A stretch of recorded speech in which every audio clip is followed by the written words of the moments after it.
Good morning, everybody. I'm just off of knee surgery. This is actually the first podcast I've done since knee surgery, so my leg's not elevated, and hopefully it does not swell up during this podcast. But I really wanted to get this guy on. That's Scott Bakken from Dialed Archery. You've been a busy man, dude, so I appreciate you getting on the podcast. Yeah, absolutely. No, I appreciate the opportunity, and we're all busy, but it's easy to find time for stuff like this. Yeah. So, I mean, I think pretty much anybody, that shoots a bow probably knows what Dialed is. You guys came on pretty, hot and heavy on the scene. And I don't want to, I'm just going to assume that everybody knows that you're one of the founders of Dialed Archery, but I guess tell everybody a little bit about you. You've got two partners or one?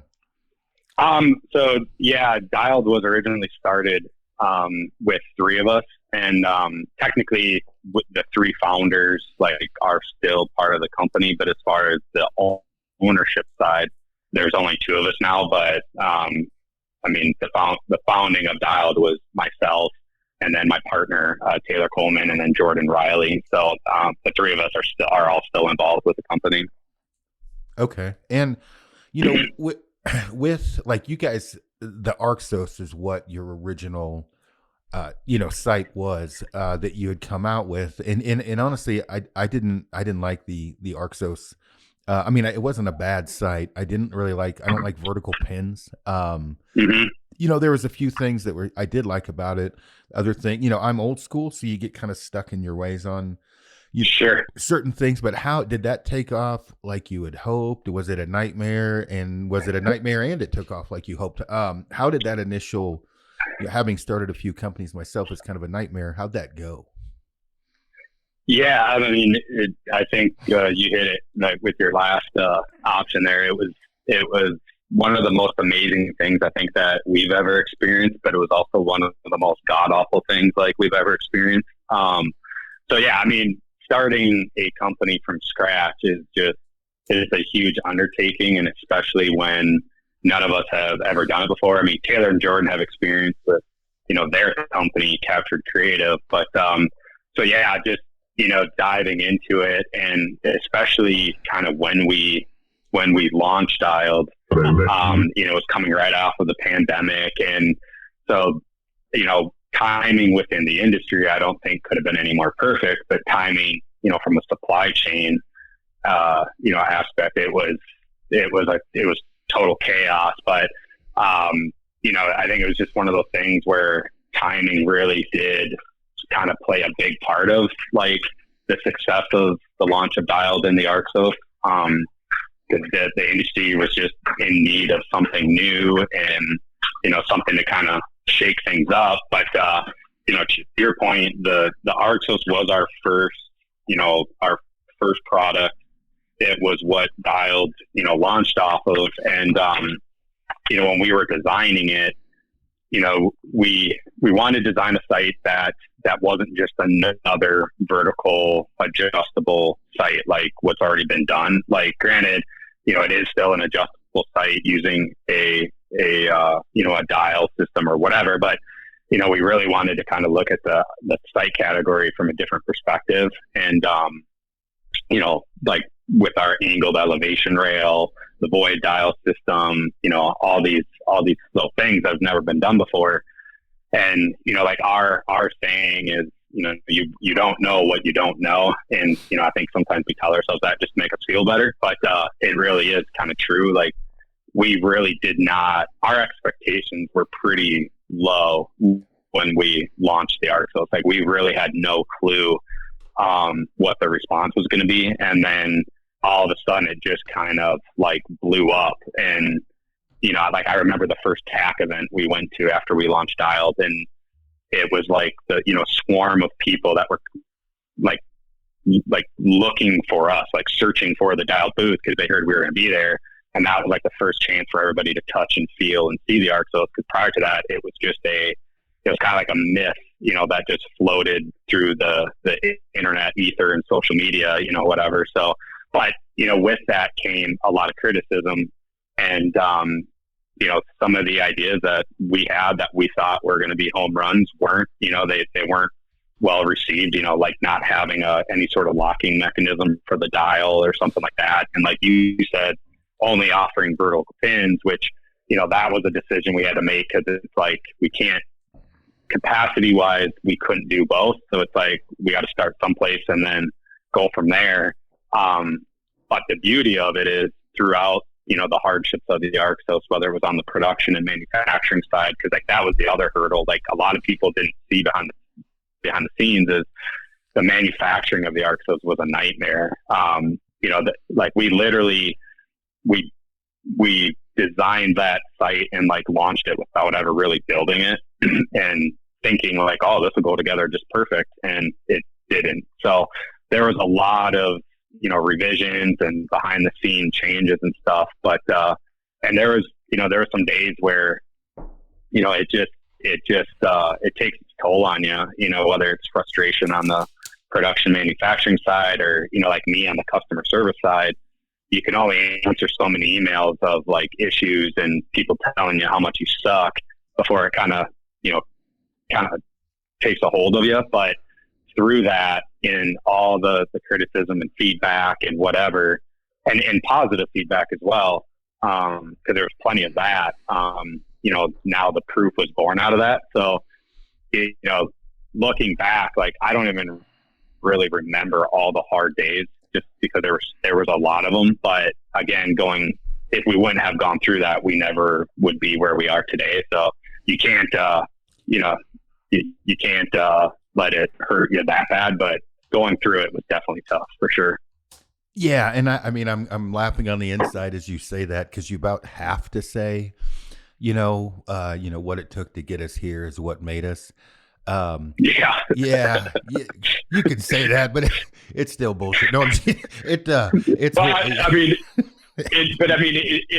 like, you're right. Like I think a lot of times, like we say it to make us feel better, and like you say a lot of things to rationalize like things that happen or whatever. But at the same time, when you're in it, like, man, sometimes you just got to say whatever you have to say to find that little sliver of like hope and motivation to keep you going, because it's so easy to get drugged down deeper into it's like quicksand. It's like the harder you try, the deeper you get pulled down, whether it's on the social media side, the customer service side, the finance side. Like you have all these factors that are just trying to pull you down, and all you can do is just keep clawing your way out. And so far we're still clawing, but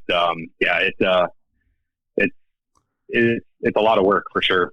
Yeah, no, honestly, in the position I'm in now, where I've got rid of a lot of stress in my life recently, when you, for example, I could see your other two partners and wouldn't know them from Adam, right? I don't know, but I know you stick out anyway. You got kind of the Joe Dierte, the hair coming out the back, you're tattooed up, you're fit. So you end up, and I was in the same position, right? You end up being held accountable for everything at the company, right? Whether whether it was your decision or not, or if whatever. And so, like, not to take any light off of you right now, but I'm only doing that because I feel your pain, because like recently I've gotten pretty fit, right? Like fitter than I've been in a long time, and people are like, "Man, what happened?" I'm like, I've done nothing different other than my cortisol levels are dropped, because my stress level's lower, because I am not being held accountable for everything one company does, whether it was my fault or not, right? And so in your case, you're in the same position because you go to the TAC events and you're the guy, no matter what happens, it's like, oh, like you answered, like they're, let's say one of your customer service reps answers a call, like you're the one that answered it, and they're yelling at you like you did it. And it's like, no, I didn't do that. I'm sorry that happened. And, I'd like to talk to you and discuss this, but you end up being held accountable for everything in the company. So, yeah, no. So I always joke, because, the marketing guys, they get all the credit for when something goes right. But when something goes wrong, it's always like, it's my fault. And like you get used to, I can maybe count on like one hand the amount of times in the last like 4 years, somebody like to me, like to my face has been like, hey man, like good job. Like you're doing really good. Yeah. Where, you know, for me, I get all the darts thrown at me. Right. So it's like, but it's somebody's got to be that person, and, you know, it is what it is. But, in the end, you know, I think that is the one thing that's very, you know, that just kind of says a lot about our team is the fact that we are a team. And, you know, yeah, like I am kind of the company bullet trap, you know, but again, somebody has to be in that role in order to make sure that like you almost kind of shelter everybody else from it so they can just keep doing what they're doing. And like, you know, it is like kind of my job along with Taylor too, because Taylor does a very good job of like, if something goes wrong, like we work on it together. Right. So it's not like you're ever going through anything alone. And, you know, whether it's like the financial stress or whatever, like, yeah, I'm the one signing the checks and stuff. So like, I probably stress about it more, but I know that if there's an issue, I can rely on, you know, our team to fix it. So, you know, you're not necessarily always doing it alone, but I mean, yeah, you're 100% right. Like I'm accountable for everything, good or bad. And, you know, very, very, like I said, very, very, very, very, very, like infrequently do I get praised for the good, but man, if something goes wrong, I'm the first one that gets my ass lit up. You know what I mean? So It's like, yeah, you take the little wins when you can, but you also just kind of get used to just being the bad guy, I guess, or the guy that, you know, like you said, is accountable for everything. It sucks. Believe me, I know it sucks. And like I said, it takes a toll on you, you know, and like, you know, there's just some days where you're like, man, cause I mean, we all like, you, me, like we signed up for this, right? Like we chose this path. So it's like, you can't feel sorry for yourself because you decided to do this, but it's like, man, like there are days where I'm like, really, this is what I decided to do with my life. Like, you know, 40 years of hard work and dedication and whatever. And like, this is where I'm at, huh? Well, it does, like, you do question it some days. I do want to throw some fine print in this because, you know, if you're listening to this and you've never started a business and you're just listening, and specifically you're listening to maybe be a hater, right? Whether that's you hopped on here because you like me or dislike me, or you like Scott or dislike Scott, what you take from this is really going to be what you want to take. Meaning you could say, you guys are living the life that people dream about.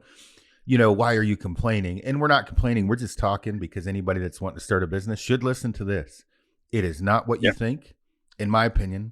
And there are days, and I mean, I have had a great life, and I'm sure you have as well. And you're doing what your dreams were. You're chasing your dreams. Mm-hmm.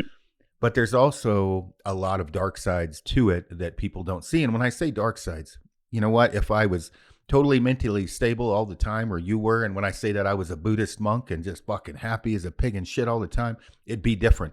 But I'm not a Buddhist monk, and the negative side of things, especially things you can't control, the financial burden, the whatever, you know, like you said, I mean, you look back, and in my case, like I look like, man, my life was a lot more peaceful when I worked construction. Does that mean I want to go back to working construction? No, it does not. But I've definitely learned and feel like at times I should probably maybe do some like talks with other business owners for people looking at getting started of, hey, here's what to expect. Here's what not to do. And here's what, you know, on the dark sides, because there's nothing worse than pouring your heart and soul into something and someone just shitting on it online that lives in a life of anonymity that's hidden. And it's just shitting on your life, work, and dream, and that is hard to swallow sometimes. And go ahead.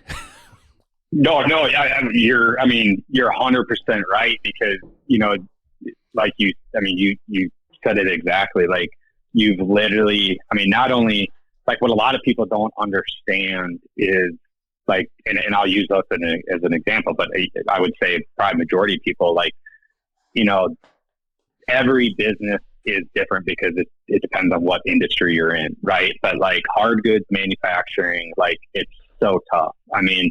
So tough. But like, we have everything poured in style. Like, I've told the story millions of times for anybody that's like listened to other podcasts or I've talked in person, but I mean, like, I sold my house, sold my truck, like everything I own, I cashed in so we could start Dialed. And, like Taylor took out a second mortgage on his house. So it's like nobody, like all those people that are so quick to jump on and be like keyboard warriors and whatever, like we hear you. Like, we are never afraid or against criticism or feedback because that's how we get better. But man, like when you see like the keyboard warriors, talking shit, and it's like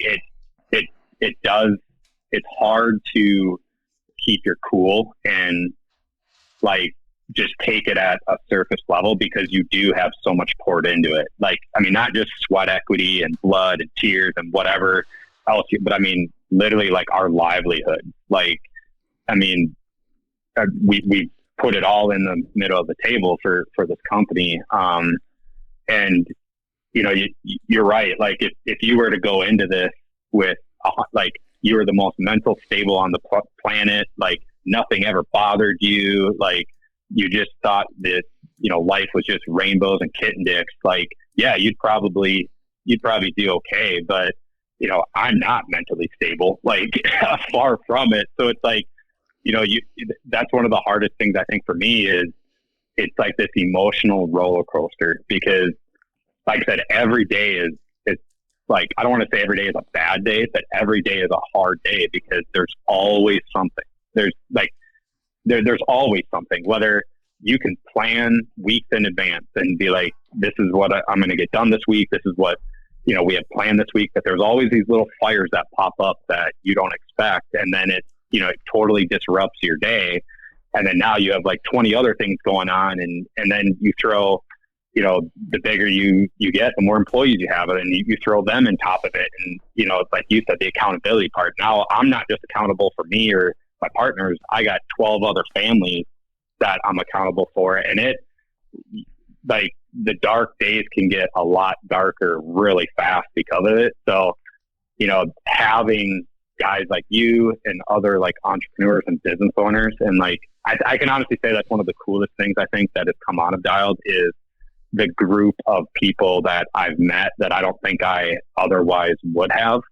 And, we've all are either going through the same thing or they have gone through the same thing. So you have people that truly understand like how you feel, like how hard it really is, and having that, both just as like a sounding board, but somebody to, give advice or, just to talk to definitely helps. But at the end of the day, like it's our business and, we are responsible for it. So it's a lot of weight to carry. And I think a lot of people that say like, oh, I'm going to start my own business, like that's great. But I don't think you we didn't fully understand what we were getting into until you actually get into it. And, you can read every business or entrepreneur book, listen to every fucking podcast you want to. It's like nothing prepares you for what you're about to get into. And you just have to get into it before you kind of realize like, holy shit, like I didn't realize this is what it was going to be like, and that's like the joke when you talk about other business owners. It's like, oh, it's like you own your own business and you're not a millionaire. And it's like, yeah, man, like it takes a long time to get to that point. Right. Like, and it takes a lot of work, a lot of sacrifices.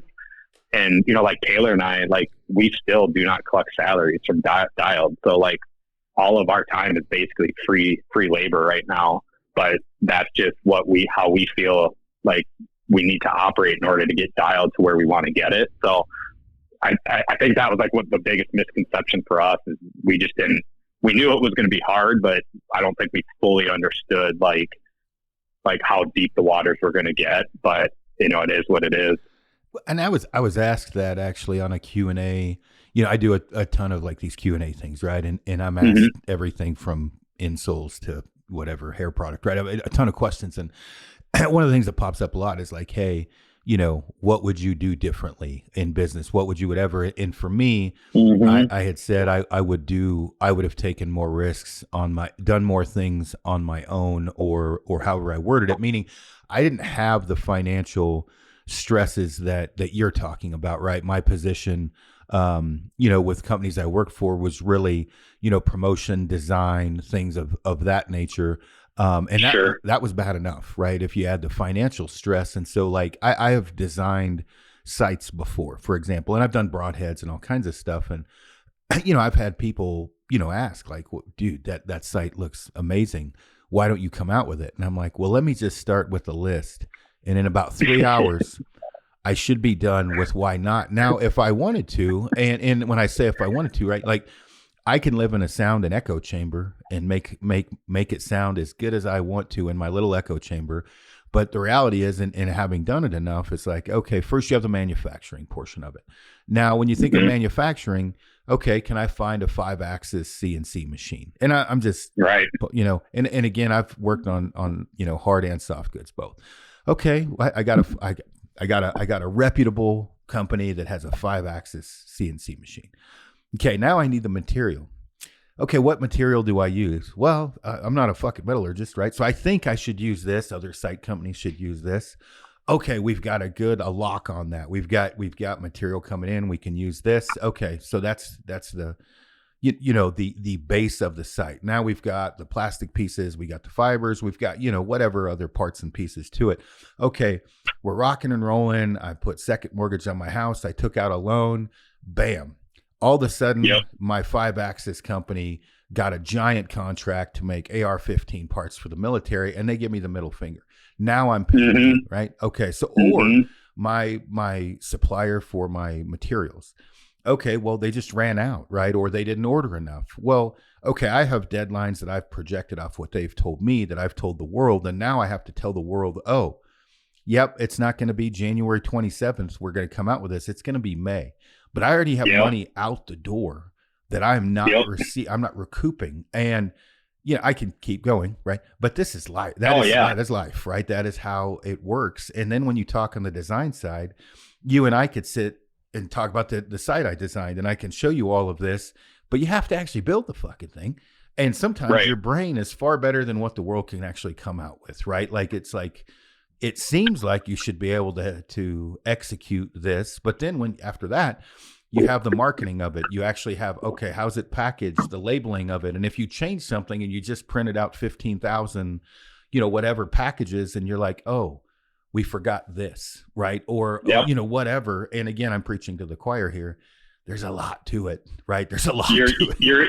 You're literally, I mean, everything you have just said, you're like, literally, you're like, I'm getting like flashbacks, like nightmare flashbacks, like our first year. Cause I mean, that's 100% true. Like and it's, coming up with like an idea is like, I read one time that like, 999 out of businesses out of 1,000 fail, but not because it was a bad idea. Right. So it's like, coming up with an idea for a new product isn't that hard, but then it's like, okay, like for us, we decided we were going to start an archery company. Cool. Okay. What are we going to make? I don't know. What do you feel like making? Right. So we kind of laid a list out of like categories that we felt like would be, not easy, but there was, a open door for us to, enter that category. But then where could we make the biggest impact? Yada, yada, yada. So then, cause like coming out with a site actually wasn't our original plan, but every time we talked, it was just like, that was like the low hanging fruit for coming out, launching a new product. But then it was like, and none of us are engineers, we have sales guys, marketing guys, and, we're all pretty smart in our own ways, but like, I don't know engineering. Like, I don't know why things work the way they work. Like, I just know how to use them. Right. But, so then it was like, okay, we got to find an engineer. Well, where do we find one of those? Right. Like, I mean, and so that's every step along the process. So like, you find the engineer, you design the product. Okay. Who's going to make it for us? Does anybody have any connections with CNC machines? And like, I mean, I bet you Taylor and I met with close to like 60 CNC machines across like the country. We really wanted to keep things local, but none of our local shops had 5-axis machines. And again, at that time, coming off of, the pandemic, everybody was so busy. and their hourly rates were just through the roof. And, it just was like, we couldn't find anybody that wanted to work with us. But then we found one shop, and then, we're the low man on the totem pole. So they would get us parts whenever, they had time. But like you said, here we had a launch date, and because we didn't know how the Arxos, how the Arxos would be received, we did a pre-launch just kind of test, right? Well, all of a sudden we're getting all these orders and we're taking people's money, and we're like, oh shit, like, holy, like we actually gotta make this work now. Like this is happening. And now all of a sudden we're scrambling to find more machine shops, and, we're at the mercy of them, and we're paying through the nose for expedite fees. And I mean, I think we literally had, at one point, we had like $150,000 wrapped up in expedite fees just to get parts faster. And then we get all the parts, and we're like, sweet, let's start building these. And then none of the parts go together. So like we literally have like 1,000 parts sitting there that are just paperweight now because they're no good. So we have to go back to the drawing board, make adjustments, another $100,000 out the door for new parts. And yeah, it's just one thing after another, after another, after another. And then, you find out one machine shop like isn't really a good fit for what you're trying to accomplish. Then you have to separate, part ways with them. You got to find a replacement. But, it's just a lot. Again, it's all stuff that you don't think about when you're like, oh, I'm going to start my own business. Right. And, you mentioned it before, like, looking back, like I can't imagine doing anything. Like I love what I do. Like I love being a part of Dialed. I love being part of our team, and, all the bad days aside, like all it takes is one good day, and you're like, man, this is awesome. Right. Or you talk to that one person, and you can tell, like, you or the company made an impact. Right. And you're like, this is why we did it. But yeah, I mean, it's like, what's the saying, like death by 1,000 paper cuts or something like that. Yep. It's just, like every day you get another paper cut, and you can either, let it fester, or, let it keep, getting deeper and deeper, or you can just keep fighting and let it callus, and then each cut after that doesn't hurt as bad. Right. So it kind of depends. It's all up to you, like as an individual, how you want to like take each day. But like, you're right. I mean, somebody like in your position, you could 100% like go design and make a product, because you have the experience and stuff. But, it doesn't just happen with the snap of your fingers, right? Like, for anybody, it's like, where am I going to get the capital? Like, and I always joke, I'm like, it's going through this where I look back and I'm like, I'm really pissed at my parents for not trying harder in life, to where I could have just borrowed money from them. You know what I mean? But, unfortunately that's not the case for any of us. And, it's where there's a will, there's a way, and you just keep fighting through it, and accept the fact that every day is going to suck, and you just hope that you have that one day that kind of brings some light to it, and then you just start over. It's literally like the most ridiculous game of like whack-a-mole, because it's just every day you're just getting hit with a mallet, but then you have that one day where somebody didn't feel like, playing the game and whacking you over the head, and you're like, oh, that's okay, cool. Like, we live to die another day, Yeah. Well, no, I mean, I think I made a post last year when I was leaving British Columbia about, my place of peace and happiness, and I sleep better. And Mm-hmm. people are like, well, you're just weird. You sleep better in a tent. And I'm like, well, that might be part of it, but the reality is I don't have any cell service when I'm up there, right? Yeah, like, and 100%. When you're up there, right, or whatever, you live off grid, your job is to stay alive, right? Your job's to get firewood, it's to procure food. It's your only job is to just live, right? And I say that meaning not survive, but just have a life. And whether that be, you're building a better shelter, pick it, right? Not to be weird, but like that is literally your life. And that life is a very simple, peaceful life. And what you accomplished at the end of every day. It's like, okay, I have to get firewood over. Oh, look at all the firewood I got. Damn, I'm good. I did good today. Where with what we do, at the end of every day, I'm not even sure what the fuck I accomplished, right? Like I know I No, did something, but well, and that's you're 100%. I mean, at the end of every day, Taylor and Jordan and I, we have like end of the day wrap up calls, and because I live about an hour and 20 minutes from our shop, so I'm not there every day, but we always have end of the day like status updates, like how did today go, like what do we whatever, and it's like you truly you accomplished something, but you don't know what, and you just never feel like you do, and then you never feel like you get ahead, and like two points based on what you just said. I think so British Columbia for you, that's like Wyoming for me. Like when I am in Wyoming, that is when I feel like I am me, and I don't stress.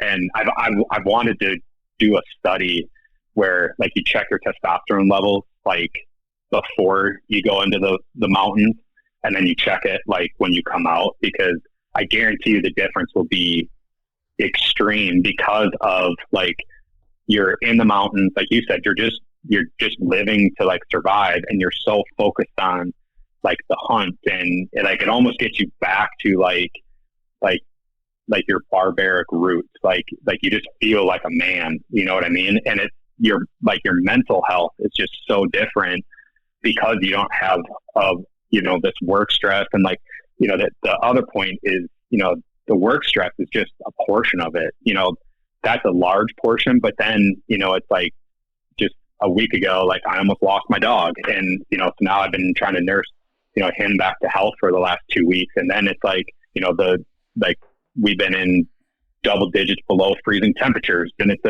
like life just throws every challenge it can at you, and just sometimes it just feels like holy shit, like what the fuck is actually going on here, like did I really did I really do something that bad to deserve all this, right? What God did you piss off? Yeah, exactly. Yeah, I'm like, holy shit, dude. Like, I'm actually trying to like make changes, and like you said, like eliminate stress, eliminate like things that make life harder on me. And it's like it just never, like you just can never catch a break. But that's also why I think there's guys like you, guys like me, guys like Taylor. Like we can all think of guys that like are very composed and wired the same, and like entrepreneurship and business ownership is not for everybody, and that is just the reality. I mean, that is like, you may want to own your own business, but in the end you're going to realize like, fuck, this isn't for me, because there is something very like attractive about just a 9 to 5, and I've realized like there's nothing wrong with that, right? Like you can show up at work at 9, you go home at 5, you switch the day off, you focus on your family, whatever, and then you just do it all again tomorrow, right? Like there's something attractive about that. But, for, like I said, guys like you, me, Taylor, and we, the list goes on and on. That's just not how we're wired, right? But, going back to like your British Columbia and like my Wyoming, I think one thing I've realized is I never truly took advantage of like that time, and realized how special like those moments were until we started Dialed. Because like now it's like I don't get to go do that stuff anymore, because I just don't have time, and all my time is dedicated to Dialed. And yeah, like I would love to go back and spend 3 months in Wyoming and whatever, but it's just that's not where my time is the most valuable right now, or what really needs to happen. But I've realized like, man, I sure do miss those moments, because it is like, that's when you feel like you're you know what I mean? That's where just like everything makes sense, I guess is like the easiest way to put it. Like there's a comfort with that uncomfortability. And I think the same thing is with business too. Like, you get comfortable being uncomfortable, but it's not the same. You know what I mean? It's not the same. No. And I've had multiple, people ask, different, like with what we're talking about. And when I say ask, like, hey, I want to get in the outdoor industry. I want to do this. I want to do that. And I'm like, what do you want to do? Like, right. You want to be Insta famous? Well, you don't need to be in the outdoor industry to be insta famous. Just do some cool shit and it'll pan out. Or okay, all right, is your heart and soul into design? Okay, that's a totally different story too. Or are you just saying because you work as a plumber or an electrician or picket that you want to be in the outdoor industry because you don't like being a plumber? Well, the cool outdoor industry jobs are very far and few between. And the reality is you're going to be doing kind of the same shit. You're just going to be now making a lot less money, probably. Right. And still not get to hunt anymore because the outdoor industry positions where you hunt all the time are not very many. One in 10,000, one in a million, whatever, not very many. So it's like, look, for me, right? Like I just like being in the woods. I like teaching. I like surviving off the land. And so, the reality of how my everything panned out for me or whatever is totally different. But the risk of like what you're talking about, the business side of it. When somebody says to me, I think I'm going to start my own business just so I can, work my own hours. And I'm like, oh, are you fucking kidding me? Like you will work every day of your life all day long. Believe me, it will not be like a 9 to 5. You get way less time or way more time off on a 9 to 5 than you do when you start your own business. If it's going to be successful, at least in the beginning. And so, right.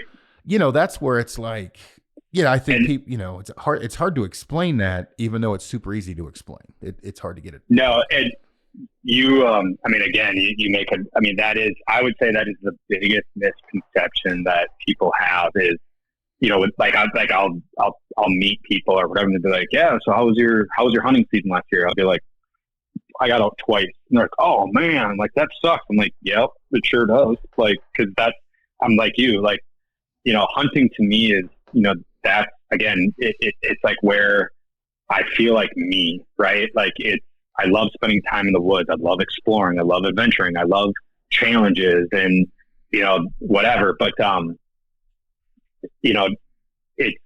that's like the biz, so I'll meet somebody and they'll be like, well, isn't the whole point of starting your own business so you can hunt more? And I'm like, that's the misconception that everybody thinks is, yeah, I'm going to start my own business so I can have more free time and more freedom. And it's like, yeah, like that's a byproduct of owning your own business, but that comes after many, many, many, many years of sacrificing your time, your hunting, your possessions, whatever. Like you're missing the whole first 10 years, right? Because the average business isn't successful until year 5 to 7, right? So that's 7 years of sacrificing and grinding that you have before you're able to be like, yeah, you know what? I am going to take a couple weeks off to go, hunt or whatever. Like that all comes. But if you truly want your business to take off, man, you don't dictate your hours like your business does. And in the beginning, it's going to be a very, very demanding bitch. So, and if you don't feed it, it gets very upset and you're probably going to end up not in a very good position. So, yeah, no, it's hungry all the time. You got to, well, and I go ahead. And it's very fragile, your first, I would say 5 years. We're coming up on, that 5-year mark here. And it's the more you grow, the more fragile you become. And I can even tell if there's a day where we take our foot off the gas a little bit, whether it's on the marketing side or production side, every decision you make there's a consequence to it. And, so it's a very demanding, fragile monster. And, that's another thing I didn't really realize in the beginning, but, now that we have grown so much over the last years, particularly, it's fuck, this monster is just always hungry. And no matter how much time you dedicate to it or how much you try to feed it, it just wants more and more and more and more. And you're just like, what the hell, but in the end, it beats the alternative, right? You could have a product that nobody wants or nobody is interested in, or there's no excitement. And then you're sitting here twiddling your thumbs, and you're still in a financial stress status because you have all this money on the line, but no revenues coming in. And then you're trying to figure out an exit strategy. And, so it's just a very, it's a nightmare. I don't know what. I'll say it for you. It can be. Yeah. It can be. Yeah, for sure. Well, Yeah, for sure. the one thing, like, whatever, and we'll get back to the actual site, even though this has been a really good conversation. The the thing that, like, when you talk about like employees and things of that nature, when you get like man, finding like a good employee, right, or a group of good employees, you don't realize. Yeah, I'm trying to explain it. So, like, when you're young, like you and I are young, however you started, I was in at first I was in the army, then I was in the trades, right? When you fast forward 40 years, let's say, or 30 or 20 years, and you look back at who you were as an employee, and you think, okay, this is why I did good as an employee, or this is why I did bad, because now that you have employees and you're just praying that you have a good one, right? You have one that is down for the cause, that works 24/7. He's doing this, he's doing that, or she, or whatever. Like, you really do realize, like, man, I could have been such a better employee and been so much farther 100%. ahead in life if I only would have known. And maybe I did know, or you knew, or who else knew. But the thing, like, what, trying to explain to people is, like, if you show up to work on time or close to it most of the time, and you work your ass off, you complain very little, you get things done, and you're constantly there for who's ever above you. Pretty soon, you won't be the person where someone's above you. You'll be that person. You'll have people below you, and it's really not like, if I work for you, right? What would my job be? Okay, let's say I'm doing marketing, PR, design, or whatever else. If I'm crushing that, right, and I'm getting the word out, and I'm doing videos, and I'm doing whatever I'm supposed to be doing, and I don't have to bug Scott. Scott is going to treat me like a princess for the rest of my life, because Scott does not have to worry about that shit anymore. But if your employee is somebody you're constantly having to watch over, and I mean, the freedom of that a good employee can have is really like, what do I want to say here? Like, whether they work from 8 o'clock at night to whatever 4 in the morning and they're getting shit done, or they work from 8 in the morning to 4 o'clock in the afternoon, whatever it takes, if they're just crushing it, that employee is worth so much. And that's something, I'm kind of rambling here, you really don't realize how important those employees are, one, and how much you should really, like, appreciate and savor that employee. And then it also makes you think about, or it has me like, man, I could have been so far ahead if I was, and I was a good employee, right? I mean, I was always worked hard, but man, when I look back and think, Jesus, I made my supervisor crazy. Fuck, I was an asshole. Oh, yeah. Whatever, like. Oh, yeah. And I think that, again, going back to, like, things that, like, eat at me, like, that is a huge thing that eats at me, is like, and I hate that I do this, because you can't change the past, but it's like, you're 100% right. Like,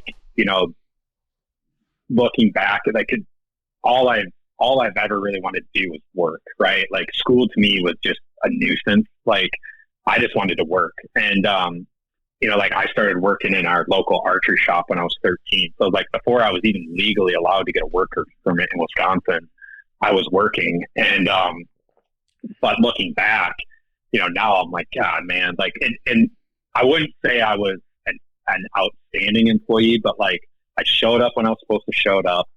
Like, I always wanted to work. So, like, overtime, like, covering shifts for people. Like, I always wanted to work, but, like, I didn't always take work seriously. And a lot of that is, like, a maturity thing, right? But, one of my biggest things is looking back, like, when I was in my 20s, and, you're out of college, like, all I've ever done is worked in the archery industry. So it's, like, all I've ever known. But, I got out of college, and, like, I was very focused on advancing my career, but at home, or, like, on the road, or whatever, just in life, I really didn't have any goals or anything. And, like, I just lived for the weekends, man. Like, I wanted to party Wednesday through Sunday and be the social butterfly, meet everybody, be part of, like, all the cool groups, whatever. And now I'm looking back, I'm like, you are such a fucking idiot. Like, just think, if you would have taken half of that time and dedicated it on, focusing on what do you really want to do, like, and actually develop, like, real skills, how much further ahead I could have been. But I was a guy I know, Dale Beatty. So he owns he's part of the First Form crew, and he owns a gym in Kentucky. And we were talking about this. I'm like, man, like if I would have been more focused in my 20s, I could have owned my own business when I was in my 30s. But it's like, yeah, it just, all that means is it wasn't the right time, right? So it's like timing is everything. And, but, again, to your point, looking back at how I was as an employee, I know what I could have done better and what I did good. So like now when it comes to hiring employees for us, like you kind of set that expectation off of your own personal like experience. And, like our guys at our shop, like, I mean, they are the best. Like they are, I mean, they bleed and live for Dialed, and, they're the type where, they know what the mission is. They know what we're trying to, accomplish as a business. And they're just anything we need, they're like, yep, like just let us know, so, but it's very hard to find those people. But I think a lot of that comes from like Taylor and I and Jordan, like when we like interview or we talk to people that are interested, I think, one, we're very transparent, like, and I consider us pretty down to earth guys. Like, even though we're owners, like you would never know it, you would never know it because, we can be degenerate still. Right. So it's like, I think the culture is what really helps set like the stage for those good employees, but then also recognizing, like, to your point, this guy is our all-star, like he or gal, I don't need to babysit them. They are always like one step ahead of me. And, that's, you try to find those people that, may know more than you in certain areas, but that they can do the work without you ever really knowing it. Right. Like that's why you pay good employees, like good wages, is so they can do the work that you're not good at. They can bring fresh ideas to you, but then also kind of help shield you from some of like the daily bullshit that you really don't need to be tied up with. Right. So, but it's getting harder and harder to find those people. Right. And, like the saying, like you've heard the saying, it takes zero talent to show up. Right. Like showing up to work on time every day requires no talent at all. Right. Like you just have to show up. But then it's, what do you do when you do show up, right? Are you somebody that's just going to sit there and be like, oh, this is just a job, like it's just paying my rent or whatever?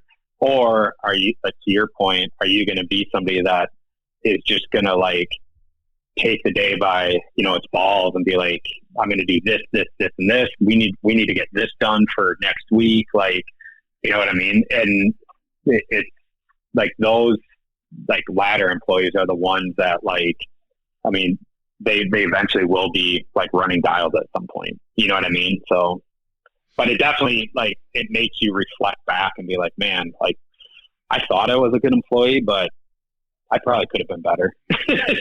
Like all those times I showed up to work hungover or still half in the bag and accomplished nothing. It's like, yeah, I probably could have done a little bit better job. But yeah, it's just, I mean, it's funny, you get older, you look back and reflect or whatever. But I mean, as far as the site goes, get shifting back on kind of course. So this would probably be, and I put a lot of thought, into this, or trying to go back in my memory. This was probably the most improved upon product that I've seen from Gen 1 to Gen 2. And, that's not just with archery stuff. I'm talking like whether footwear or shelters or anything else. And this is for me and what I like, right? This is not, somebody else may have loved that Arxo site, right? And I, there's things about, I don't care that there's no lockdown on there's certain things that I don't give a shit about. Right. But for me, this was the most improved upon product I've seen in a long time. And I'm a free agent, right? I can do whatever the hell I want. So this isn't something, Scott is not paying me. I don't get any money from Dialed, right? You did give me the site, which I appreciate, but just so everybody knows, I did order another one and paid for it myself. So I really was like, okay, after getting the first one and screwing around with it, when the second one came in, I had so many people asking me about it. And I was hesitant. I'm like, hey, you know what? It looks good on paper. I don't know. I got it in and started messing around with it. I did a review that'll be up, or kind of a description review that'll be up. But, this is going to sound like a dick question. How much better would your life have been if you could have come out with a second gen the first time? Oh God. It would, our whole, like if we would have launched the PRUF from like day one, the whole trajectory of the company would have been different. You know what I mean? But yeah, no, we laugh about that, because like when we launched PRUF and when we finally like got the PRUF to like where we're like, okay, let's go to production with this, we all said like, man, imagine if we would have came out with this in day one. And we laugh about that because we do say it all the time. But there's just a lot with the PRUF that, we changed that we just didn't know, and, like, you said, that not having a locking mechanism, to us, that wasn't a big deal. We actually, as a group, were not fans of locking mechanisms for dials, but that's not what the general consensus was, right? So, but the biggest, like, for me, and this is just part of my job, is, focusing on the profitability of the company. And the Arxos was such an expensive site to make. Like, our profitability on the Arxos was bullshit. And, realizing that, like, we had to make a change, both, for financial purposes, but also just with what the market was telling us, and, so yeah, I appreciate you saying, that, we tried to really make as many changes as we could. And we knew, like, right out of the gate, there was going to be some changes, some things we were going to change with a Gen 2 site. We just couldn't include them on the first gen, because we obviously had a price range we were trying to work within, and we had timelines that we just were running out of time. And, that was one of the big decisions we had to make in the beginning, was because we were making so many revisions on the Arxos that it almost like we were going backwards. Like, we weren't progressing anymore. So it was like, okay, we need to just get the thing to market. We need to get it in people's hands and then start gathering feedback. And, that's why we named the PRUF. The PRUF is because it's proof that we actually listen to feedback. But yeah, man, just like, I just think about how much money and just headache we could have saved if, the PRUF would have been our gen, our first site, but it wasn't. So it's our Gen 2. When I got it, I was giggling, just being in manufacturing and being in the archery business for so long. I got it and I was looking at it and I'm like, oh, I fucking bet they wish they came out with this first. And but it is, the site is really good. So, and I say, I haven't, obviously this isn't years and years of use. And so, getting it and having it for a couple months, like, the thing that there is so many different, clothing or packs, or like the site business is fairly saturated. There's a lot of, sites on the market. And so, I've used Spot Hog and HHA and a little bit of the Option Archery. And there's goods, to all of them, me personally, and there's nothing wrong with those sites. They're all good. But when I look at a new product, right, I'm looking at, okay, what did I not like about the old product? Easy enough, right? That's simple. Okay. Does this improve upon that? Is there anything that I may have not even realized that I did or didn't like, or, whatever, and then kind of pick that apart? Once I kind of figure that out, that's before I even put the thing on my bow, right? That's just before it even goes on, because if there's just certain things I don't like, I'm not even going to try it, because I know it's just going to irritate me. And that may not be meaning a quality thing. That's just a function thing, right? So for me, I really like to have 5 pins. I can get away with 3 or 4, and when I say that for hunting, I like 5 pins. So, okay, I like the pins coming from the side. I torque my bow a little bit. So with the vertical pins, and this is a me thing, I kind of see the back, depending on how the how the fibers run through. I'll see, blade. I'll see the blade or the back of the fiber. And that's, for me, I've always torqued the bow a little bit. So I like the pins coming from the side or however you want to look at it. But, the vertical pin gets me. The next thing, again, I want the 5-pin sight. That's big. I want the pins to be durable. That's always an issue. There's some sight manufacturers out there that make amazing sights that are fragile. And with what I do, durability is a big one. For sure. I've definitely went through some brush on older model sites and even newer model where the fibers are just gone and the blades are bent and shit like that. Now, I don't personally like micro adjust pins.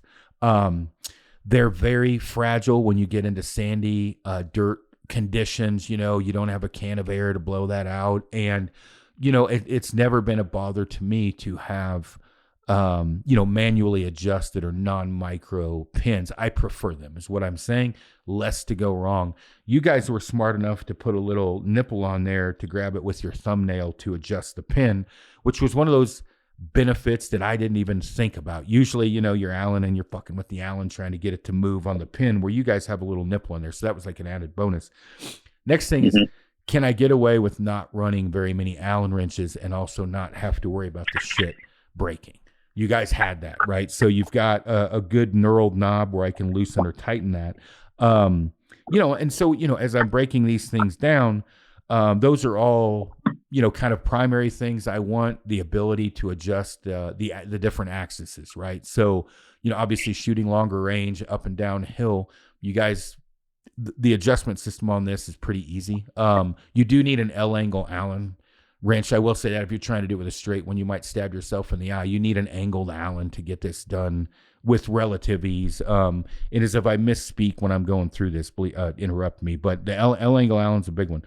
The other thing I also like is on my dial where my tape is, I want to be able to bump that. And for me, like if I'm off a little bit, if I change something, whatever the case may be, I want to be able to bump it. Meaning like if now my, on my God pin or my Rover pin, if my 20 through 60 are dialed perfectly, but for some reason, so my pins are perfect, but my I got to be on 63 to actually hit at 60. I like to be able to just spin that sight tape dial portion of it to be able to bump that. And you guys, that's another thing you guys offer. So all of those things you guys, knocked out of the park. The only thing that I was worried about that I asked you was the third axis, how durable was that and how much it could take a beating, because specifically like on the HHA, that was one of the downsides. And James Yates and I had talked about this. When you have, if you don't have a micrometer and you don't know how to check, it doesn't take that much for a third axis to come off riding in a boat or getting thrown in the back of an airplane or a horse or on your pack. And that can be the difference of, pinwheeling it or shooting something, in the ass cheek and not even knowing just because your axis, your third axis was off. So you guys knocked all of that out of the park. You do have a very intuitive thumb lever to lock in the dial, which is something I don't you guys have enough grit on the dial for me that I wouldn't worry about that necessarily. And right. But you do have that locking thumb lever, which is really easy to do on the fly. So I don't think and you can put a light on your sight, and it's actually a fairly intuitive design how that goes on. But obviously I look at this and I'm like, okay, yeah, this is an awesome sight. But again, what you improved upon was the biggest surprise for me. Like you guys nailed it in every category. I appreciate that. And I mean, that means a lot. Cause I mean, the one thing, I mean, we like our slogan is designed on purpose, right? So like everything we did, like there was a reason for it. And, like Dialed was like, we wanted to design products for guys like you, right? Like we never really set out to build a site for the masses. Like we wanted guys that were super techie, like very particular, and, beat the shit out of their stuff, right? Like actual hunters, and, so when we say like it was built on purpose, like, and again, going from like the Arxos to the PRUF, like, we realized we had to make some adjustments, but with both sites, I mean, they were designed by hunters for hunters. Like, you know, between myself and some of the other guys in our shop, like we have, I mean, decades of bow teching experience. So like we really just tried to build a site for that. Right. And, you know, again, on the Arxos, we came up short in certain areas, but on the PRUF, you know, we really wanted to try to, you know, one, just a minimalistic design. So when you are in the backcountry or riding around on a, you know, ATV or a boat or plane, you know, less components means there's less that can get bumped or rattled loose or whatever. And just really beefing up a lot of those adjustments, like to your point on the third axis, like, you know, we learned really fast that the third axis design on the Arxos wasn't quite. Oh, did I lose you? Like now, I mean, everything is just, I mean, it is rock solid. And like you mentioned, you know, probably like one of the biggest, I would say, upgrades just from a feature standpoint is that what we call the switch lever, which is the locking thumb lever by the dial. And I'm with you, like, you know, I mean, the tension lever, it's not a necessity for me, right? But just being able to now lock your dial in a permanent position and still be able to adjust the tension of your dial, you know, now you get full control of that. So, yeah, I mean, we really just, you know, again, a lot of the changes we made came from feedback. You know, I know you provided feedback from the original Arxos, like, you know, consumer feedback. Like we tried to, you know, give everybody a little bit of, you know, everything they wanted, but still run with like a minimalistic design. And, you know, like you mentioned, you know, there's a lot of site companies out there, and I would say 99% of them do a really good job, right? Like, I mean, they make a great site, whether it's, you know, like, you know, the Option, Spot Hug, HHA, Black Gold, you name it, they all like make a great site.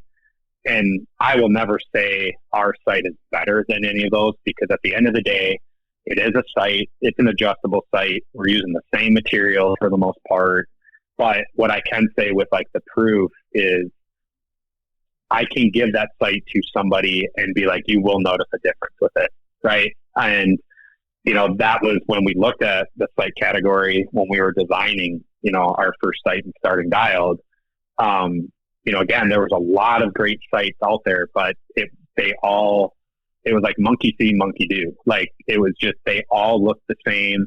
They all, you know, provided the same features and benefits, but like none of them really benefited the shooter, right? It was an aiming mechanism, and, you know, with the dial, you got to reach out a little bit further in yardage, yada, yada, yada, but none of them really like benefited the shooter, right? So that was where, like, when we designed the Arxos and the PRUF, it was like, how can we actually design a site that is going to benefit, you know, the shooter? And, you know, I can't say we're going to make it more accurate, but, you know, because that's ultimately up to you, but we can at least give you the features to help you become more accurate, you know, whether it's the minimalistic design, the angled elevation rail, the top level technology, like, you know, all those components, or lack thereof, just go into helping, you know, build a better site in our opinion. Yeah, no, even though I said I wouldn't say it's better, it is a better site in our opinion.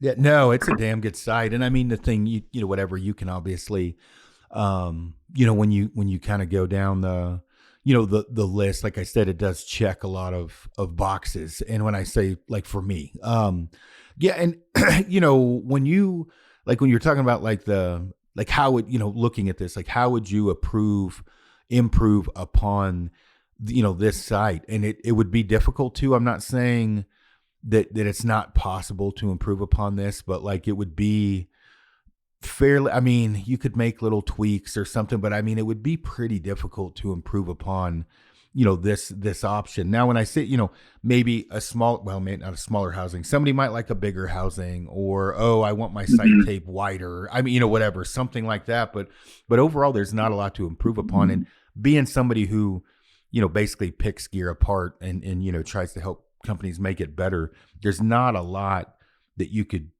do, which is always kind of a nice thing for me, because like when I go to report back on a piece of equipment, it's difficult at times, especially when the company's heart's in it, to say, hey, this and this and this are really not good. Or what, you know what I mean? It's like you just said, their baby's ugly. You know what? That's a hard conversation to have, which with this, which was easy. I didn't have to really do that.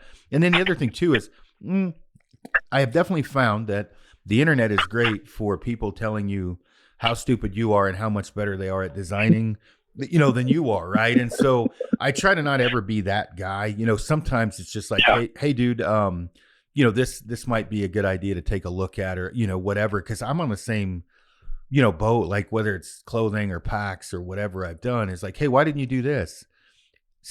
Sometimes it's a good idea, right? Sometimes I'm like, hey, I didn't really think of that.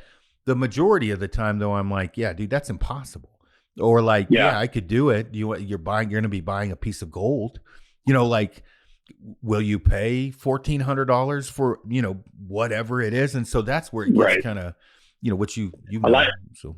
And a lot of people don't understand that. It's like, you know, and again, I mentioned this before, like we are always open to like feedback and criticism. So like, you know, but like one of our, you know, I say a lot of times when people, you know, kind of start, because there's a difference between critiquing and providing feedback and just talking shit, right? And, you know, the people that talk shit, I'm like, well, like, if you think it's so easy, like, why don't you fucking do it, right? Like, if you think you can develop a better site, like, go ahead, man. Like, seriously, like, go for it, try it, you know? And, but, you know, at the same time, you know, we do this every day. So, like, the chances of us not thinking about something are pretty slim, but there's always that one person where they'll mention something and be like, fuck, like, damn, I didn't even think about that. Like, that's a great idea. You know what I mean? So there's always going to be little tweaks, and especially, you know, on the manufacturing side, like you always are looking for ways to improve production or make production faster or cut, you know, machine time or whatever. So there's always going to be, you know, tweaks and stuff, but, you know, at the end of the day, like, I think a lot of people do, like, they expect you to build a product just for them, right? Like, we all have our own way of like doing certain things, you know, like you have a certain way of like, you like to organize and pack your pack, right? So you design and pick a pack based on that, right? Well, I have a different way of how I like to, you know, organize and pack my pack. So I'm going to select a pack that fits that, right? But, you know, everybody, like, we get asked all the time, can you build a site like this, this, and this? And it's like, well, why would you want that? Well, that's how I run it. And it's like, man, like, I hate to tell you this, but we didn't really make this site just for you, right? Like, I hear you, and there's some good thoughts behind that, but you can't just make a product just for one person, right? Like, we're trying to cover like a whole category, but, you know, like I said, every once in a while, like, you know, in those discussions you do, you know, somebody does, bring up a good idea and you're like, shit, yeah, that could work. Or be like, yeah, we could do that, but it's going to increase, you know, it's going to double the cost of the product. So yeah, if you want to spend $1,000 on a site, we could build that for sure. So it's you know, anything's possible, but it's just, you know, at what cost? Oh yeah, for sure. You know, like we had a guy ask us, like, you know, have you ever thought about, I forget what the component. He's like, did you ever think about making this out of titanium? And I'm like, well, why would we make it out of titanium? He's like, it'd be so much lighter and stronger. I'm like, yeah. And, you know, that one part that like, I'm just throwing a number out, like it cost us $13 to make would cost us $60 to make. And now you just quadrupled the cost of that product because of one part, because you wanted titanium. Like, what sense does that make? You know, like, yeah, no, I believe me, dude. I get it. Yeah, and I mean the thing, I could see somebody come up to you now, like, you know, on the Born Privilege side, and be like, hey, have you ever thought about making hunting pants out of Kevlar? Be like, yeah, we could, but why would you want Kevlar pants? Like, you know, like I could see it. Like, it's just some of the ideas that people bring to you. You're like, what? Like, that you like.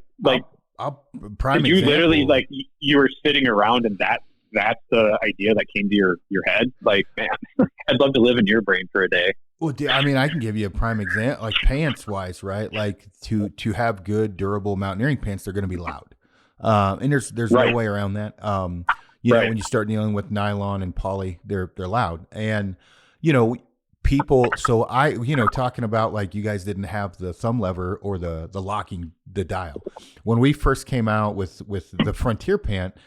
I am not a fan of DWR finish because it washes off. So I'm like, hey, let's just save on the cost. It's not worth shit anyway. Worst fucking mistake I ever made. Everybody has to have DWR. I don't know if you know this, but that shit's basically right there with Mithril from Lord of the Rings, right? Like people can't buy a pant without, and I'm like, it fucking washes off. It washes off and it makes the pant louder. I wash it off on purpose. Like I try to get it out of there. So, but I was wrong. I was so wrong because we had to put it on the pant. Well, then, guys are like, hey, the pant's noisy. I'm like, wash it 4 or 5 times, dry it with like a ball in the dryer. It'll quiet them down. So then it's like, okay. And I get it. People want to be quiet. I just roll my pants up so they don't swish on a stalk or, for grass or whatever. So, for me in my little echo sound chamber of like, oh, this will be fine. It was not fine not having DWR. So then it's like making a quiet pant. Then you're like, okay, we can make a quiet pant. It's not going to be durable because quiet pants are not durable unless you use a thicker wool, which are then heavier, hotter. They soak in water. Nothing wrong with wool, but it's like, okay, well, we can make a hybrid pant, but that pant's going to be $240 to $80 to make, and it's not going to be durable. So then you have to like, okay, how many people care that it's quiet? Bow hunters, right, are going to care that it's quiet. How many are going to destroy it through cat's claw in Arizona or Texas or wherever where they're, whatever brush, and then the warranty side's going to be a nightmare. And it's like, okay, well, we can do it. We can do anything. Shit, do we want to do it? Right? Will people buy it? Right? Like First Light's got a quiet pant, so does Sitka, and I've had them, and they're great pants, but they're not that durable. So then you kind of weigh out like, okay, is it worth it? And so when people message me like, hey, we need a quieter pant, I get it, and I'm not talking crap about the people that want a quieter pant, but it's like, unless you just want to build a plain Jane wool pant, you're going to be paying, a lot for that. So when you look at like sites, Option was a prime example. People had messaged me thinking they'd copied my site because I had been asked multiple occasions, what would I design on a site? And it wasn't exactly like the Option, but it was something like that. Dan Evans is very smart. And when I say that, like the idea, not with the Option where you flip the site open and close, not that portion, but where, obviously when he designed the Canyon Pounder, that was something that for someone that is very techie, that's a worthwhile option. The problem is you have to have a PhD to understand the damn thing, right? Like people, there's a lot to it. Well, then it's like, all right, what did I just zero my market down to? Like, did I just go to the 1% site? Like Patrick Smith, who I, obviously trained and learned under, he would design something that was just amazing. And I'm like, fuck, dude, that's so expensive. And you and like 9 other old dudes are going to buy it. Like, it's not feasible for people to buy. And so when you talk about like a Kevlar pant or, whatever, it's like, man, you can do anything for the right amount of money. But in the end, people still go to Walmart, right? People want cheap, right? And people can talk about patriotism or whatever else. But in the end, they may not, 5% increase in something may not be enough for them to head down to Walmart, right? And I'm bouncing across the board here, but there's a lot to coming out with products, whether it's hard or soft goods. And again, you guys knocked it out of the park with the site. So, I mean, and at the end of the day, I mean, like you're 100%. It's and we've said it before, like no matter what you do, you're never going to get it right. You know what I mean? Because there's just always going to be somebody that wants something different or, whatever. And I think just as like humans, I mean, we're so like afraid of like change, you know what I mean? So it's like, whether it's a pant or like a jacket or a pack or like we get so used to using what we like that, anything new and different, like there's a little bit of a hesitation there, but at the end of the day, you're never going to satisfy everybody. Right. And I think that was like a really hard pill for us to swallow, because all of us, like, that's the one similarity, is like our biggest fear is disappointing people. Like, we don't ever want to disappoint someone. And, especially if it's somebody that, like spending their hard-earned money on an expensive site, and then they don't like it, right? Like, in the beginning, we took that very, very personal and very hard, because, like I said, we didn't want to disappoint everybody. But now, with the PRUF, because we've made so many upgrades and changes and whatever, like, we have a lot more confidence, and we've kind of changed our mentality where it's like, if you don't like it, fine, like, cool, no problem, man. Like, like we said, there's a lot of really good sites out there, but like, you're just never going to satisfy everybody. And, unless you're in it, you don't really understand, like you said, anything's possible if you want to throw enough money at it. Right. But then it's like, who's going to buy it then? Right. So it's, like I said, at the end of the day, it's just, you just feel like you can never win sometimes. Yeah. Oh yeah. But that's also why you come out with new products. You increase your product offering, right? So you have a little bit of everything for everybody. And, I think that's like one of the coolest things, just kind of where we're at as a outdoor industry, not necessarily just the hunting industry, is, as time goes on, like, technologies advances, processes advances, to like where now, like, we've never had so many options for like high end, like, technical gear. You know what I mean? So it's like, it's a great time to be like an outdoorsman because of like the gear we have available to us. So, and like you said, there's always going to be that customer base where they're just going to buy everything from Walmart, and you have that one guy's like, well, my cotton BDU pants from Walmart will do the exact same thing as your $250, mountaineering pant. And it's like, like, yeah, I mean, they keep you from being bare ass naked out in the wilderness, but no, they're not going to accomplish the same thing. Right. So it's like, I mean, that's why you have options, and again, like with our site, like, we tried to make as many improvements as we can, or as we could. And we tried to give everybody a little bit, of everything that they requested. But, at the end of the day, you can only do so much. And, you got to work within your parameters. So, and still maintain your brand image. That's the other thing. It's like, when people say to us, like, oh, your site's so expensive. And it's like, well, we could send this whole site overseas and make it for $50 and retail it for $150. Like, we could definitely do that, but that's not us, and that's not the brand we want to be. Right. So it's, there's just a lot of, kind of restrictions and just parameters you got to work within. And at the end of the day, if people want to buy your product and support you, great. If they don't, then, maybe someday they will. But like I said, there's plenty of other products out there for them. Yeah. Yeah. Well, I think you knocked it out of the park on the new site. So I'm excited. I appreciate that. Yeah. I appreciate that. I'm excited for you guys. Yeah. And also I'm excited. It's weird. When I had met you at the Total Archery events and everything else, I mean, I was kind of depressed because I was like, man, I just don't like these vertical pins. So now, it's good because, I'm using a site that I want to use and supporting cool people, and that's always a big bonus for me, because it's always nice to, support and people that appreciate it. Right. A lot of times you'll use gear and, the appreciation may not be there, and which is always nice to be appreciated. So that's good. And Stephen Dawn speaks, very highly of you. He was the one that actually was like, dude, you got to try the new site. And I'm like, dude, I don't want to get a site from him and not use it again. He's like, no, you're going to love it. And I'm like, all right, dude, because Steven's, he's a good archer, right? He knows what he's doing. Yeah. And then when I got it, dude, I literally was sitting in my office and I'm like, I bet these fuckers wish they came out with this the first time. Like I said, I was like, because I was like, I can't really find any reason to bitch. This thing's pretty awesome. Yeah.